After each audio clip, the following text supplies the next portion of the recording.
हिंदवी स्वराज्याचे सरसंस्थापक छत्रपती शिवरायांना मानाचा मुजरा करतो। भारतीय राज्यघटनेचे शिल्पकार भारतरत्न डॉक्टर बाबासाहेब आंबेडकर यांना मानवंदना अर्पित करतो। ज्यांनी शिवबांना घडवलं ते आई जिजाऊ माँसाहेब, ज्यांनी राज्यकर्ता कसा असावा हे आपल्याला दाखवून दिलं त्या लोकमाता पुण्यश्लोक अहिल्यादेवी होळकर, आणि ज्यांनी पुन्हा एकदा या भारतामध्ये स्त्रियांकरता शिक्षणाची दारं खुली करून दिली त्या क्रांतिज्योती सावित्रीबाई फुले यांच्यासारख्या आमच्या आदिशक्तींना आज मी नमन करतो। आणि आपल्या सर्वांना जागतिक महिला दिनाच्या निमित्ताने आणि त्यासोबत भारतातील पहिल्या महिला विधिमंडळ सदस्य डॉक्टर मुथुलक्ष्मी रेड्डी यांच्या सदस्यत्वाच्या शताब्दी पूर्तीच्या निमित्ताने आयोजित या कार्यक्रमामध्ये मंचावर उपस्थित असलेले राज्याचे ग्रामविकास मंत्री माझे सहकारी जयकुमार गोरेजी, रामभाऊ म्हाळगी प्रबोधिनीचे उपाध्यक्ष डॉक्टर विनयजी सहस्त्रबुद्धे, रेखाताई महाजन, माननीय श्री पोपटरावजी पवार, श्रीमती डिंपल मेहता, श्री अभिराम घड्याळ पाटील, समोर उपस्थित असलेले श्री नरेंद्र मेहता, राजेश पांडे, रविजी अनासपुरे, भाई गिरकरजी, श्री विजय सूर्यवंशी, राधा विनोद शर्मा, निकेत कौशिक, निलेश सागर, सर्वच या ठिकाणी उपस्थित मान्यवर आणि विशेष रूपाने या कार्यक्रमाकरता उपस्थित झालेल्या महाराष्ट्रातील अत्यंत सक्षम अशा विविध संस्था, स्थानिक स्वराज्य संस्थांमध्ये काम करणाऱ्या आमच्या सदस्य, पदाधिकारी, महिला आणि सर्व भगिनी आणि बंधूंनो, आज मला अतिशय आनंद आहे की रामभाऊ म्हाळगी प्रबोधिनीच्या माध्यमातून डॉक्टर मुथुलक्ष्मी रेड्डी यांच्या सदस्यत्वाची शताब्दी 100 वर्षापूर्वी संसदेमध्ये किंवा तिथल्या विधानसभेमध्ये निवडून गेलेल्या पहिल्या लोकप्रतिनिधी, ज्यांनी केवळ पहिल्या लोकप्रतिनिधी म्हणून काम केलं नाही तर महिलांसाठी बालविवाह प्रतिबंधक कायदा तयार करणं असेल, देवदासी प्रथा संपुष्टात आणण्याचा विषय असेल, महिला आणि लहान मुलांची तस्करी थांबण्याचे कायदे असतील, अशा विविध बाबींवर आग्रहपूर्ण भूमिका घेऊन देशामध्ये पहिल्यांदा अशा प्रकारच्या कायद्यांची मुहूर्तमेढ ठेवली। अशा डॉक्टर मुथुलक्ष्मी रेड्डी यांच्या या कार्याची शताब्दी आपण सगळे लोक आज या ठिकाणी साजरे करतो। आणि रामभाऊ म्हाळगी प्रबोधिनी आणि ग्रामविकास मंत्रालय यांनी एकत्रित येऊन आज महाराष्ट्रामध्ये ज्या सक्षमपणे काम करणाऱ्या आमच्या महिला लोकप्रतिनिधी आहेत त्यांना 2 दिवसाकरता या ठिकाणी एकत्रित केलेलं आहे। काही मंथन आणि काही प्रबोधन अशा पद्धतीनं या कार्यक्रमाची रचना केली आहे। मला विश्वास आहे की या 2 दिवसीय कार्यक्रमाच्या माध्यमातून निश्चितपणे आमच्या बहिणी काही ना काही नवीन शिकून जातील, नवा विचार घेऊन जातील आणि ज्या परिवर्तनाची अपेक्षा आपण सगळे लोक करतो त्या परिवर्तनाचा भाग, त्या परिवर्तनाचा धागा होण्याचा प्रयत्न करतील। आपल्या सगळ्यांना कल्पना आहे जगाच्या पाठीवर जे विकसित देश आहेत या विकसित देशांच्या विकासाची वाटचाल जर आपण बघितली तर या देशांना विकास तेव्हाच साधता आला ज्यावेळी त्या देशाच्या राज्यकर्त्यांना हे समजलं की आपल्या अर्थव्यवस्थेचं दुसरं चाक हे महिला आहेत। महिलांना जोपर्यंत आपण अर्थव्यवस्थेचं दुसरं चाक म्हणून मानव संसाधनाच्या रूपानं उपयोगामध्ये आणणार नाही तोपर्यंत अर्थव्यवस्था विकसित होऊ शकत नाही। आणि म्हणून युरोप असेल, अमेरिका असेल, जपान असेल, कोरिया असेल, चीन असेल, या प्रत्येक देशाने त्या त्या काळामध्ये हे रिअलायझेशन आल्यानंतर महिला केंद्रित धोरणं आखून आणि त्यातनं महिलांना मानव संसाधनामध्ये परिवर्तित केलं आणि मग महिलांनी ज्यावेळेस अर्थव्यवस्थेमध्ये योगदान देणं सुरू केलं त्यावेळी त्या त्या देशांचा विकास हा अत्यंत वेगानं झाला आणि ती विकसित राष्ट्र झाली। आणि म्हणूनच देशाचे प्रधानमंत्री माननीय नरेंद्र मोदीजी सातत्याने सांगतात की विकसित भारताचं स्वप्न जर पूर्ण करायचं असेल तर ते नारी शक्ती आधारित आणि नारी केंद्रित अशा प्रकारच्या योजनांच्या माध्यमातूनच आपल्याला पूर्ण करता येईल। आणि सातत्याने 2014 पासनं आपल्या सामाजिक व्यवस्थेची दिशा, शैक्षणिक व्यवस्थेची दिशा आणि आर्थिक व्यवस्थेची दिशा ही महिला केंद्रित करण्याचं काम हे मोदी साहेबांनी केलं आणि आज त्याचा परिणाम देखील आपल्याला मोठ्या प्रमाणात दिसतोय। विशेषतः महिला लोकप्रतिनिधीच नाहीत तर विमेन वर्कफोर्स पार्टिसिपेशन इंडेक्स म्हणजे किती महिला आता अर्थव्यवस्थेचा भाग झालेले आहेत, वर्कफोर्स म्हणून, कार्यबळ म्हणून त्या ठिकाणी काम करतायत, याच्यामध्ये झालेली वाढ ही गेल्या 11 वर्षात अत्यंत लक्षणीय आहे।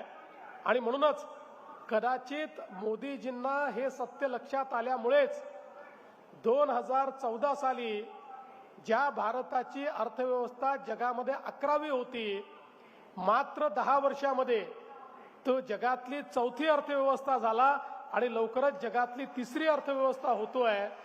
आणि या सगळ्याच्या पाठीशी ही महिला केंद्रित धोरणं आपल्याला पाहायला मिळतात। बेटी बचाओ बेटी पढाओ पासनं झालेली सुरुवात आज बेटी बचाओ बेटी पढाओ मुळे काय झालंय तर जे आपल्या इथे एक प्रकारे लिंगभेद तयार झाला होता आणि जे सूत्र आहे की 1000 माणसांच्या मागे किती महिला, हा जो रेशिओ आहे हे सूत्र पूर्णपणे त्या ठिकाणी आपल्या दुर्दैवी प्रथांनी विखंडित झालं होतं आणि त्यातनं समाजामध्ये महिला विरोधी अपराध वाढायला सुरुवात झाली। असं हे सूत्र, हे गुणोत्तर हे योग्य करण्याच्या दृष्टीनं जे प्रयत्न केले आज त्याचा परिणाम आपल्याला पाहायला मिळतोय।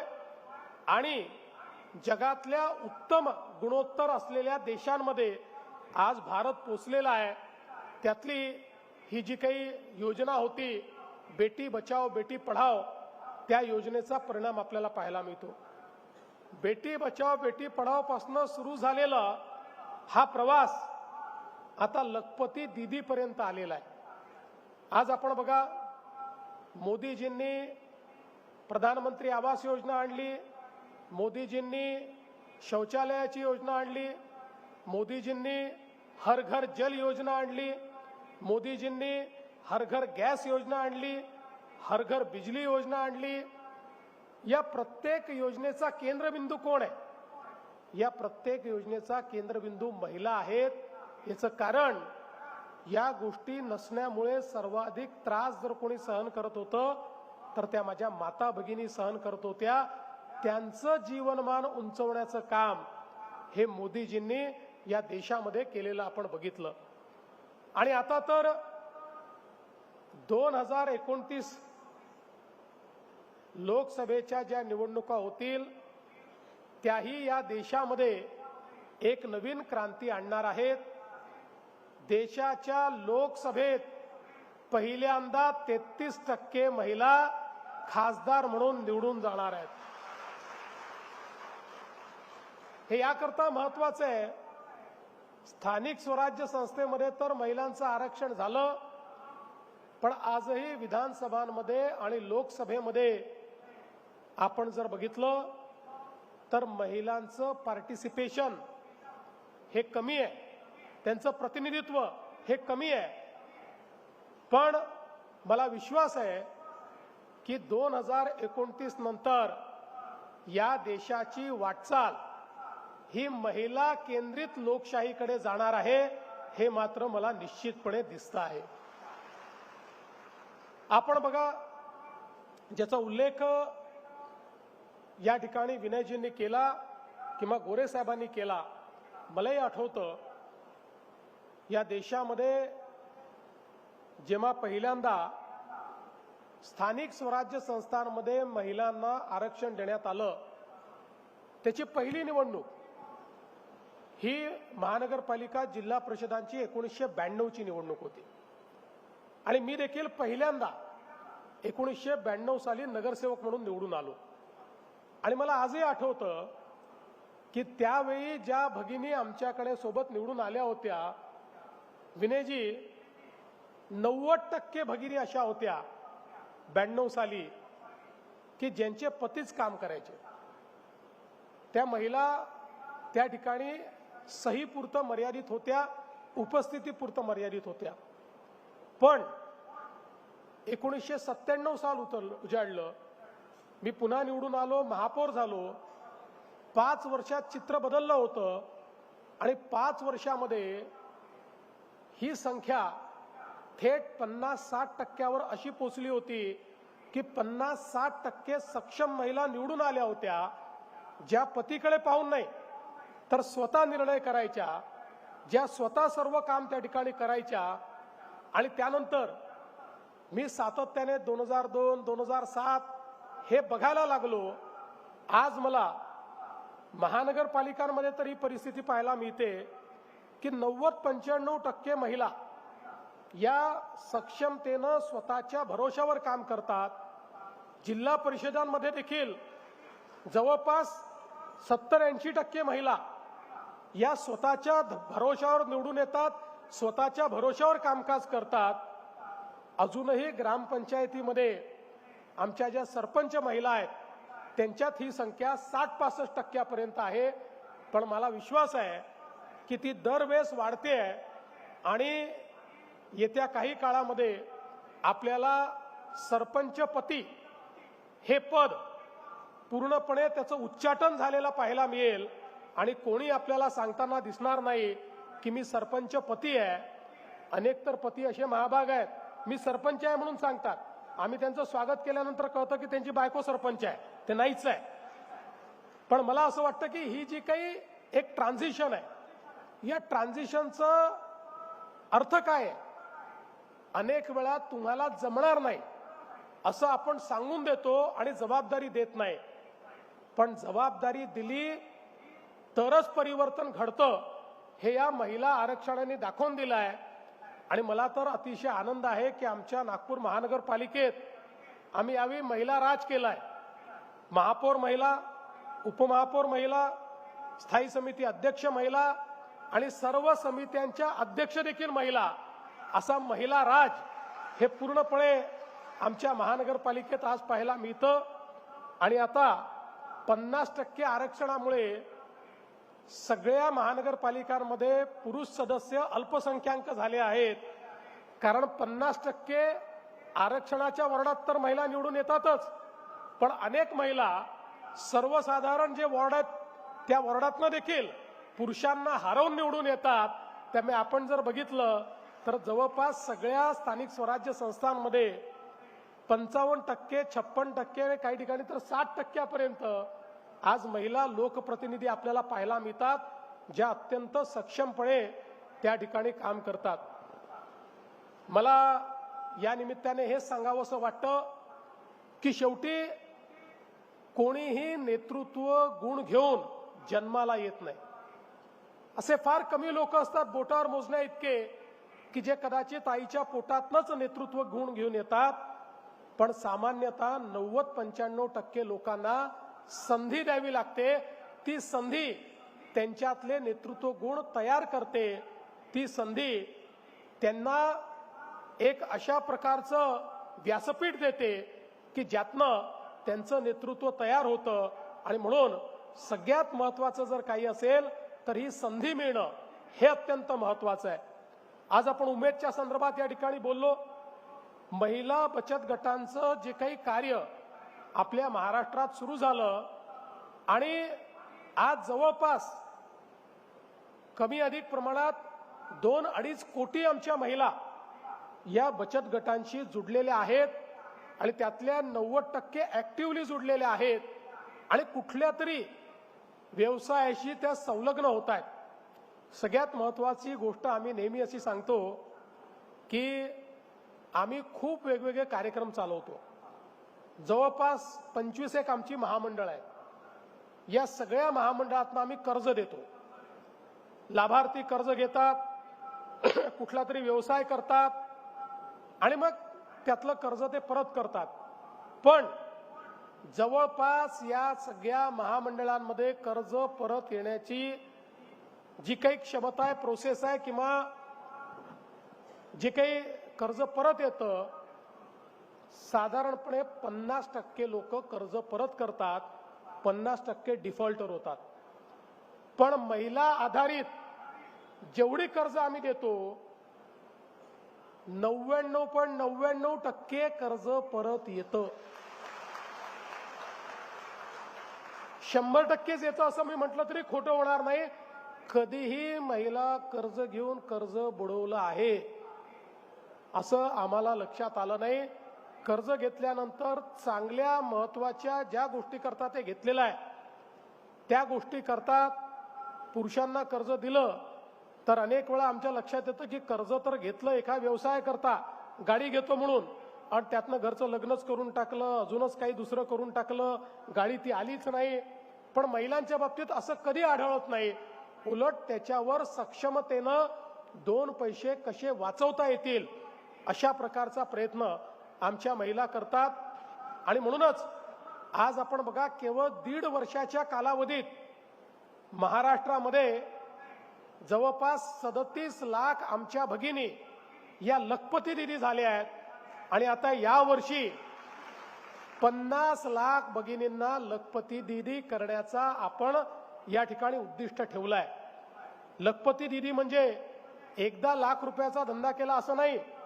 लखपती दिदी म्हणजे जी व्यवसायातनं दरवर्षी ₹1,00,000 वर उत्पन्न मिळवते अशी आमची लखपती दिदी.